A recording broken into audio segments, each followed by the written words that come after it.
In this video, I will demonstrate how to derive statistical data from POBITS. At some point, you will have performed a lot of investigations and you will have a lot of data about those investigations in POBITS.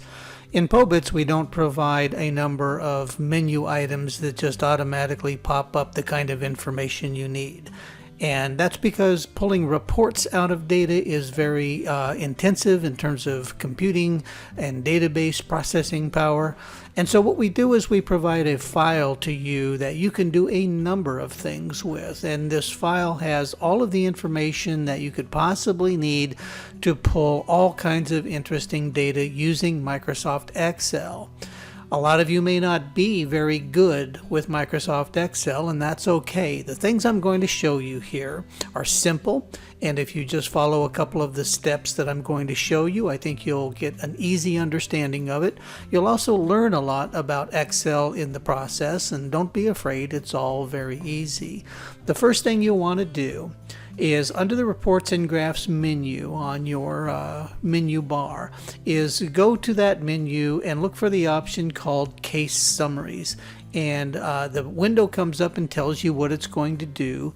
By the way, this says it's a summary of all closed cases, but it's been modified and it's a summary of all cases. I'll change that dialog soon. So you say yes.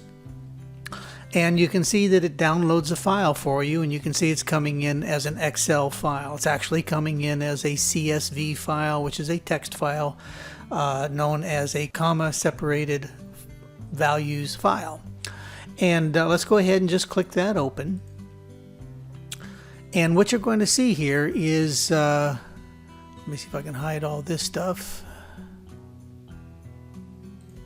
What you're going to see here is just a number of rows of data.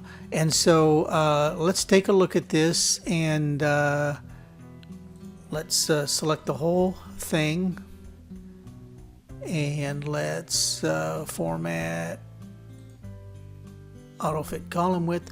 And so now you can see all of the columns, and the columns come out using their database names.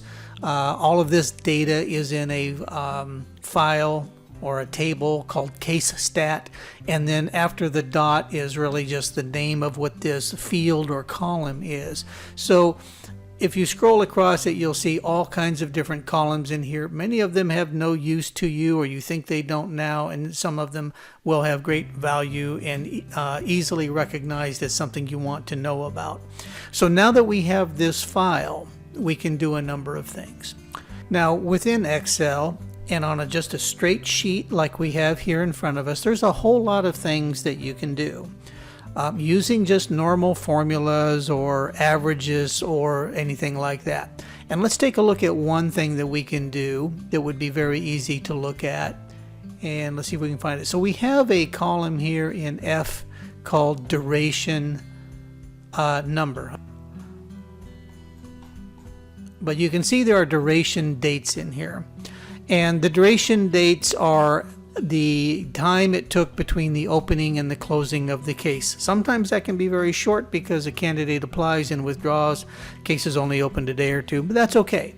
Wherever there's blanks, if you have them, that's because this case never really had a duration set to it for whatever reason. Maybe some of your older cases may show this, but not to worry. When you're working in Excel, Excel sort of throws those values out, those empties or those zeros, and it doesn't compute it into your overall duration. So just to give you an example, one of the things we can do if we go down here to the bottom of this entire sheet, let me see if I can get us there. And so right about down here, let's just create a formula, and what we want to do with the formula is compute the average. So what we want to know today is the average duration of a case for the entire data set that we have here. So whenever you use a formula, you type an equal sign, which tells Excel that this will be a formula and not to show what you're typing, but to show the results of the formula.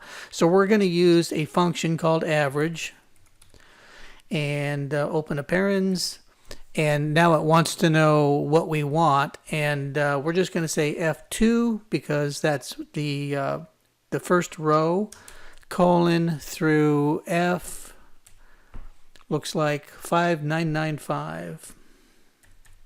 Close the parens, and now I've got a formula there.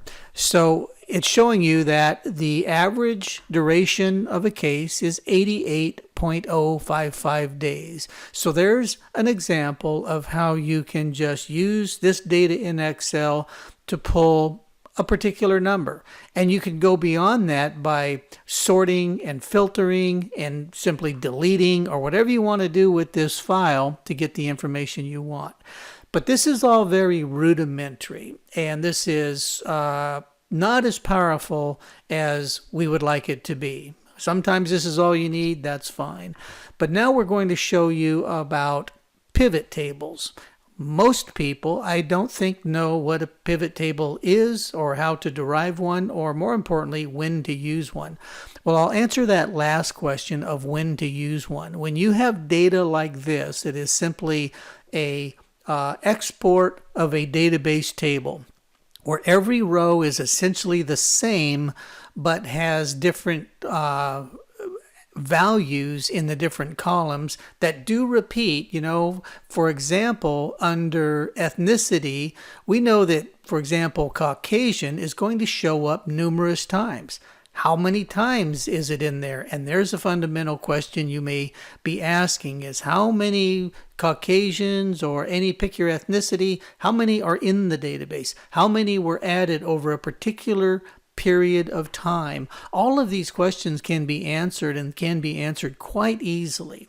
So let's talk about a pivot table. Okay, so a pivot table is a very easy thing to produce, especially when you have data like this. And in this case, it's going to be, it's even easier because we always want to select pretty much all of the data. Now, you don't have to. You can prepare this data. You could filter it. You could sort it. You could do all kinds of things like that. And then use the pivot table from the filtered and sorted data. But let's keep it easy, and we'll just go to the corner bar up here and select everything. So now our entire sheet has been selected. And on the Insert menu is Pivot Table. Very simple. So we're just going to click it. Okay, so the dialog asks us some questions that are not all that important to us, and we don't really have to make any selections here. It's already selected the entire table range, and that's really, in terms of the source, and that's really all we need. By default, it's going to say put the pivot table on a new worksheet. Correct. That's exactly what we want to do. And if you're very unfamiliar with Excel, the entire file is called a workbook, and every one of these tabs is called a worksheet. So when you see the term worksheet, that's what it means. So very simple. And so we didn't change anything on this dialog, and we will select OK. So now the pivot table is placed on this sheet, and it's just sitting there. And when as it is there, now you see these pivot table fields over here, and this is where you manage or manipulate the pivot table itself. By itself, it hasn't done anything. It's just sitting there waiting for you to load it up with information. But the source data of the pivot table is the primary sheet over here, of which we've selected everything. Okay, so let's take a scenario where, and it would be a common scenario. We want to know the case dispositions for males and females across our entire database. For example, we want to know by each disposition, how many males had a disposition of this type. Same thing for females. And if we had to go through the database and do things to count it and sort it and put in some formulas and all that, it would take a little while. The pivot table makes it stupid easy to do this. And it may be a little difficult to understand the pivot table at first, but let's just go slow, and I think you'll see it's real easy. So what the pivot table wants to know is, what do you want to see on rows and what do you want to see on columns? And that's pretty simple to think about. And so there's two factors we want to deal with on this. We want to deal with gender, and we want to deal with case disposition. So all we have to do is find those items in our list here, which is, it's really showing us all of the column headers here. And so there's disposition, and we want to see disposition on every row. That is, so it will stack them vertically in one of our columns here, and every row will represent one of the potential case dispositions found in the database. So we can just click on case disposition and drag it to rows. Boom. Okay. And it did exactly what I said it would do. So now we see all of the different case dispositions down here, including blanks, by the way. We see them all, one per each row. The second thing we want to know is gender. And so there's gender, and we're going to put that on the columns. So what we want to see is a male column and a female column. And probably by default, we'll get a blank column as well. So we will take gender and put it on columns. There we go. So that's great. So now it's set up the pivot table exactly like what we want, but we don't have any data yet. And this is easy because now what we want to do is fill up the table with counts of all of the various dispositions. Now, we want to count the dispositions for each of the genders. And so again, we'll take case disposition and we'll put it in the values box over here because we want those values. And so there you go. So now we have a lot. We have a lot of statistical data here. So for both of the genders and for all of the dispositions, we have a number that says how many had a disposition of this number. So this is powerful right here, and now you instantly have information at your fingertips to show you this demographic data that I'm sure people will be asking you for. So now that we have the data, we may want to tweak it a little bit. We may not care about the blanks, for example. So there's filters available in both the columns and the rows, and the rows are the disposition. And let's say that my mouse is a little finicky. So let's say that one thing, we have all these dispositions. So we'll scroll down and we'll deselect blanks. We also have a blank column where no gender was specified. And that can happen, for example, if the candidate never even comes into the system. It's the candidate that fills out what gender they are. And if it never gets that far, you're going to have a blank. So that's okay. We'll just take that out.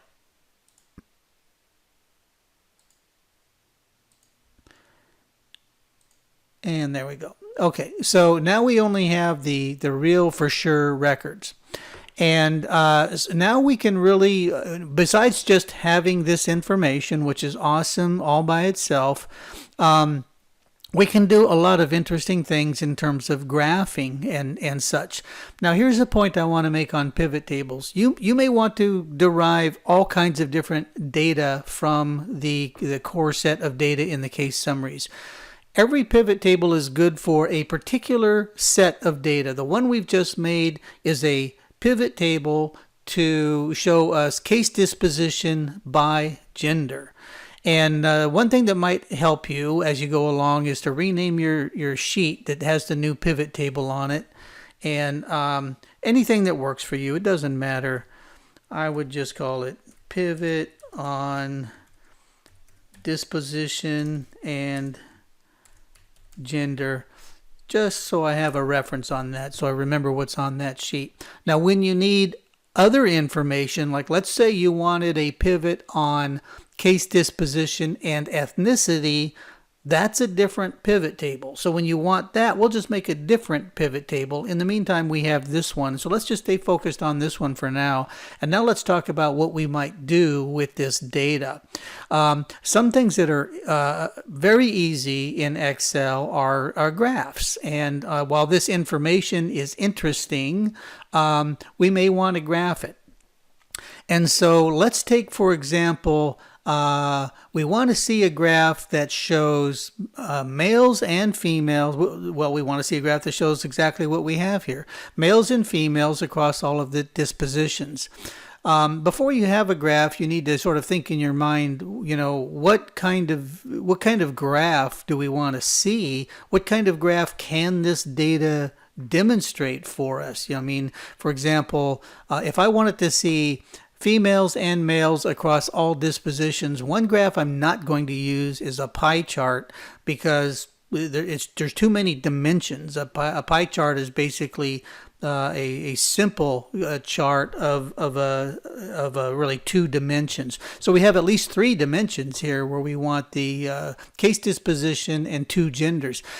So just to give you an idea, we could make a simple pie chart if we just wanted a little bit of this information. So if I just chose that data right there where I'm only looking at females and I'm only looking at case disposition, now I have a 2-dimensional chart, and that makes it pretty easy to create a pie chart. So on the Insert tab, I can go and I can select a chart, and I'll go to Pie Chart, and I'll just take a simple pie chart. Look at that, how easy that is. So that's pretty awesome. So now I've got a nice chart on this that's showing everything that I need.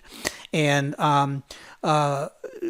very simply, it's just graphing all of that information. So now with just a glance, you can see, well, most cases, or it looks like about a third, complete favorably. And this other big orange area over here, that is, looks like completed, I'm not sure which that is. That might not be on the I think that's not on the legend because it's beyond the number that the legend's going to show. But we can, if we hover over it, we can see, oh, it's voluntary withdraw, and there's 17%. So a lot of interesting things right here. Now, sometimes we like to see a chart that shows from highest to lowest because our eyes would just like to see that. You have to think about this. For example, if I'm going to make a male chart and a female chart, I would probably not want to sort it so that the graphs show the same progression, the same series, so that the second pie and the third pie and the fourth pie are all the same things because you're going to look at the chart side by side. But if the case is that you just want to see it in order, you want to see it highest to lowest, we can do that too. And so let's just go ahead and delete that graph. And now here's something you should understand about pivot tables. When I go in here, I can't sort this. So if I wanted to go in here and sort this, from highest to lowest, in Excel, that's easy to do. You go to the data table and you go to the sort item. You can see that the sort item is disabled. And it's disabled because you cannot sort a pivot table. So now what?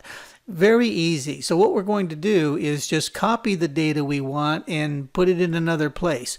Now, just a pointer, if you select the whole pivot table and make a copy and then paste it down on this sheet somewhere, you're going to have another whole pivot table. And we don't want a pivot table. We just want the pivot table's data. So if you select anything less than all of the pivot table, then you'll be fine. And so I'm just going to select the data elements that we need, including the headers. I'm pressing Control. Well, I'll show you. So now I will copy, and I'll put my cursor like over here, and I will say, I think I'm just pasting everything. Paste formulas, paste values, just paste. Okay. So now I've pasted the data over there, and I can also take all of this right here. And I can go home, format, auto fit column width. Okay, so now what I have is just raw data. It's just numbers sitting there. It's no longer a pivot table. I can do whatever I want with it. So that's fine, and that's exactly what I want. And so now, if I wanted to see, for example, the female disposition sorted from high to low, I would just select all of this right here. And now I would go to Data, Sort, and you'll see this is usually checked. My data has headers. Well, it does because it's these things right here which have been selected. So I'm going to sort on female, and I'm going to do values. Let's go largest to smallest. And there we go. Now, also remember that it has only sorted the information or the data that I had selected. It didn't touch the rest of this data. And if you do this, the information in the male side now is whacked. It's no longer useful because we didn't sort it all. So now we have all of the dispositions sorted from highest to lowest, and now we can graph on that, and that'll be fun. So let's go to Insert, Graph, Pie, and choose the pie chart. So there we go. And so now we have that pie chart. Now for me, I like to put the legend over on the right side. So by just right-clicking in the legend and format legend, I get the little box over here. I'll just say put it on the right, and that's good for me. You can see it makes my chart bigger. You'll also notice that unless you fully size your chart out, you're likely not to see all of the legend values. So we'll just make that nice and big. And let's see if we can pop this out of the way here so we get a little more screen room.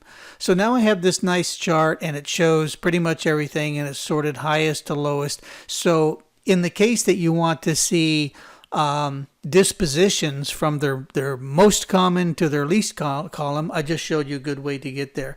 Now, just another tip, you now have this nice graph, and we can do a lot of things with it. So let's go ahead and change the title here.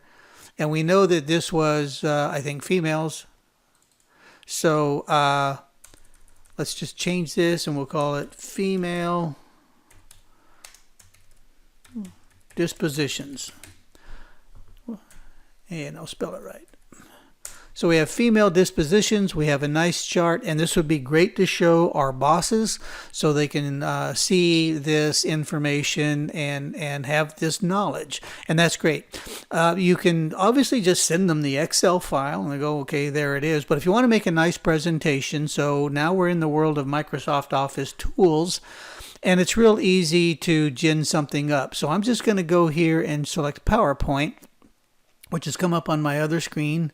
I'll drag it over here, make a blank presentation, and what I will choose is I'll choose a layout.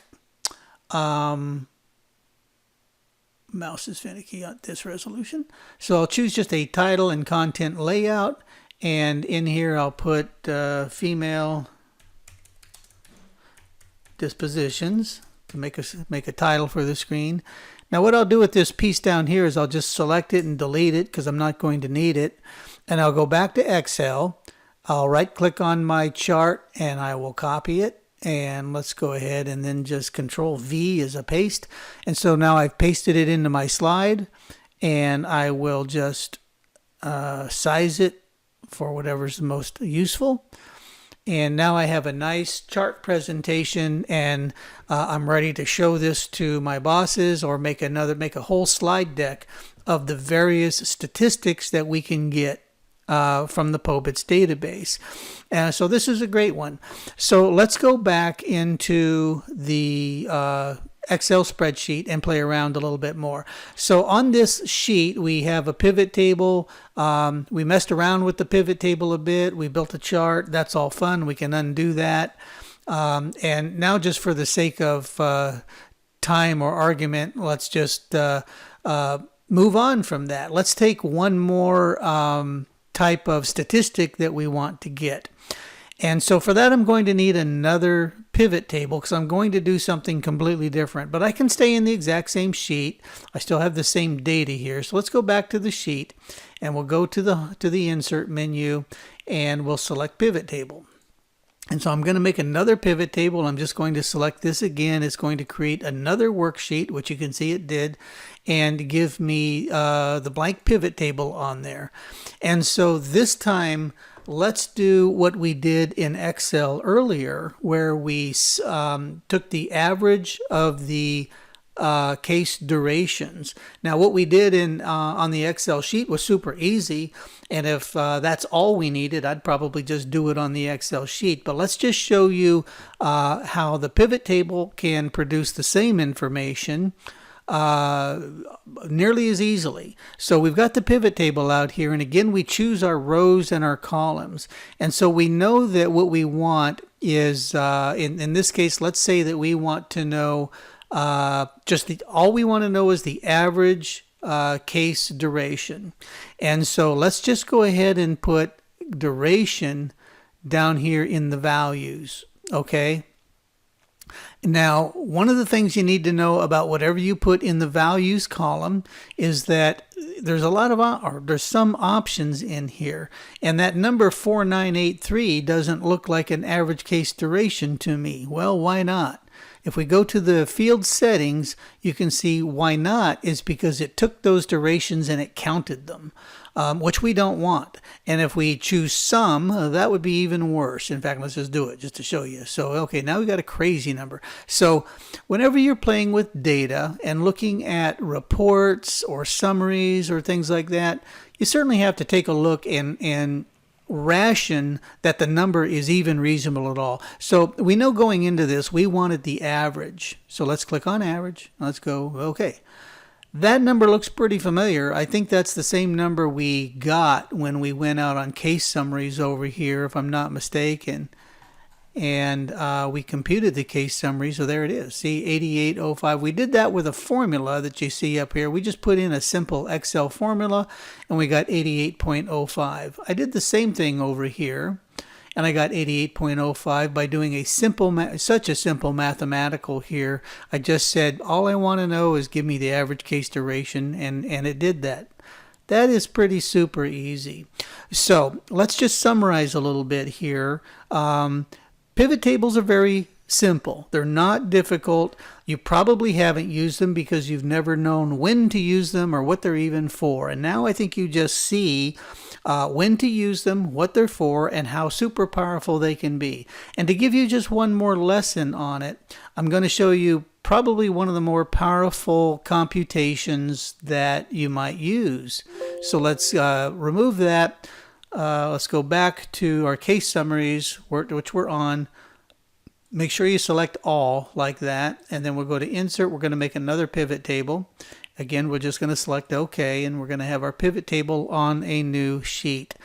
Now, this will be a really interesting pivot table because it's probably one of the more comprehensive and complex ones, and doing it without a pivot table would be very arduous, whereas doing it with a pivot table is going to be super easy. Let's do case dispositions by ethnicity, and this is harder because there's a lot of ethnicities and there's a lot of dispositions, something like a dozen of each, something like that. And so that means that for every cross section in that table, there's going to be a whole new computation. There's going to be dozens of computations in this pivot table when we're done. And but it's nevertheless very easy to do. So again, we're going to go to dispositions and we're going to put them on the rows. And you know what? You could put them on the columns and you could switch them. It doesn't really matter. It's sometimes all that matters is whether you want to be long or wide in your overall presentation. Totally up to you.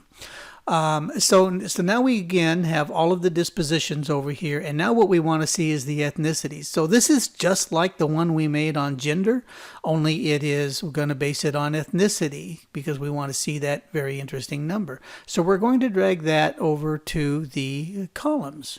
Okay, so now we have a column for every ethnicity in the system, and what the pivot table has done, quite simply, is looked for every unique instance of an item and plopped it up there as a column header. Super easy. So now the last thing we need is the data, the computations for each of these. And here's where, going back to what I said a minute ago, it's got to be a couple of dozen, if not more, computations. It's a separate computation in every single cell as a cross, Hispanic versus east of these rows, for example.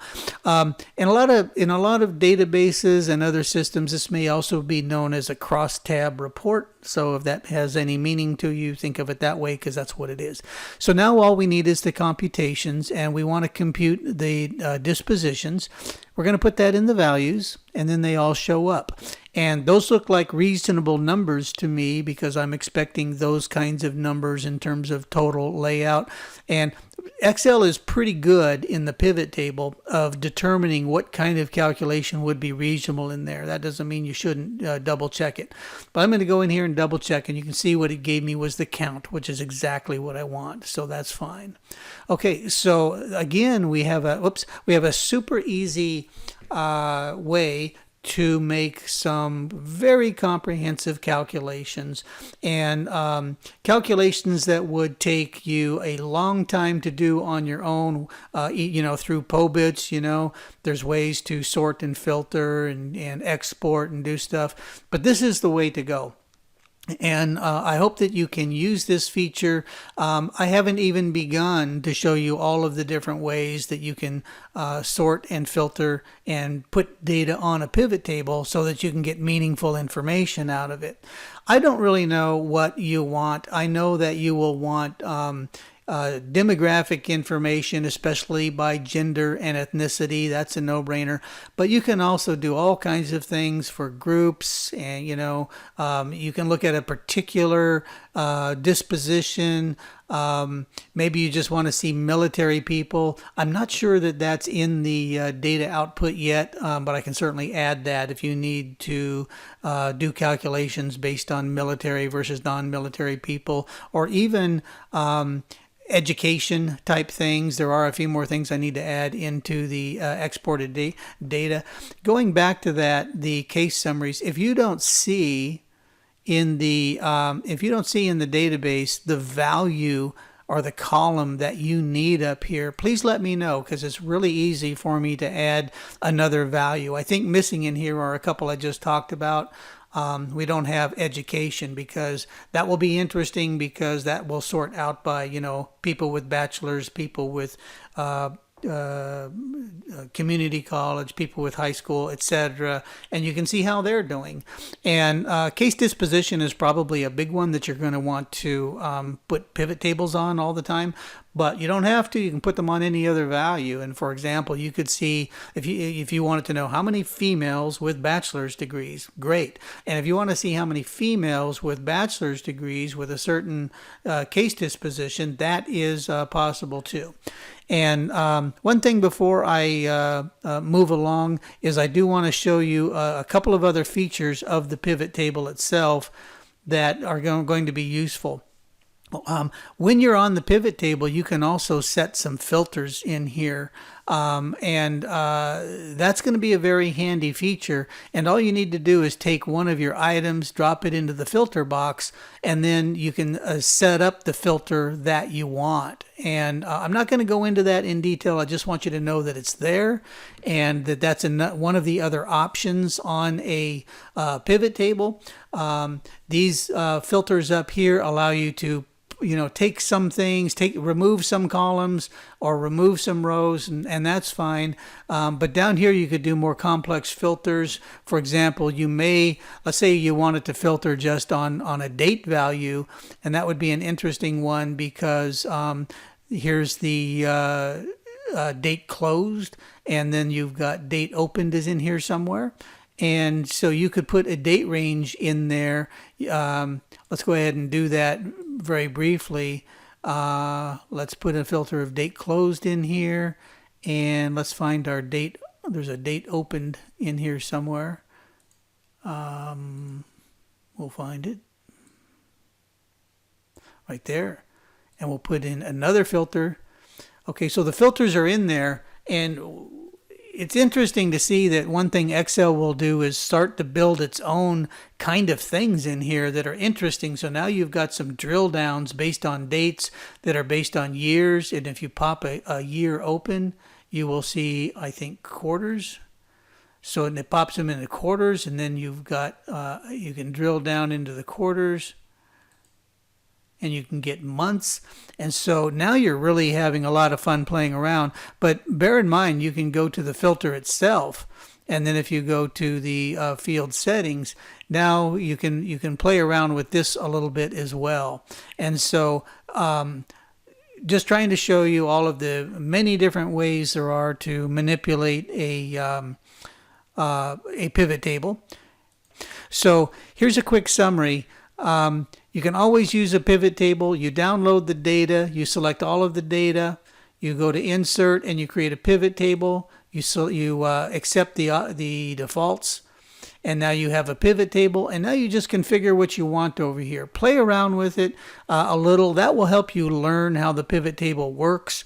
Be sure to rationalize your data so that you present something that looks realistic. Because if the calculation's wrong, then your data will just be wrong as well. So I hope you enjoyed that. If you'd like to see other specific videos on specific data to be derived, let me know and I'll make one so that you can have it. And you have a lot of great utility and sort of magic at your fingertips here that you can produce very interesting data from the data that you have in POBITS. Thanks for watching.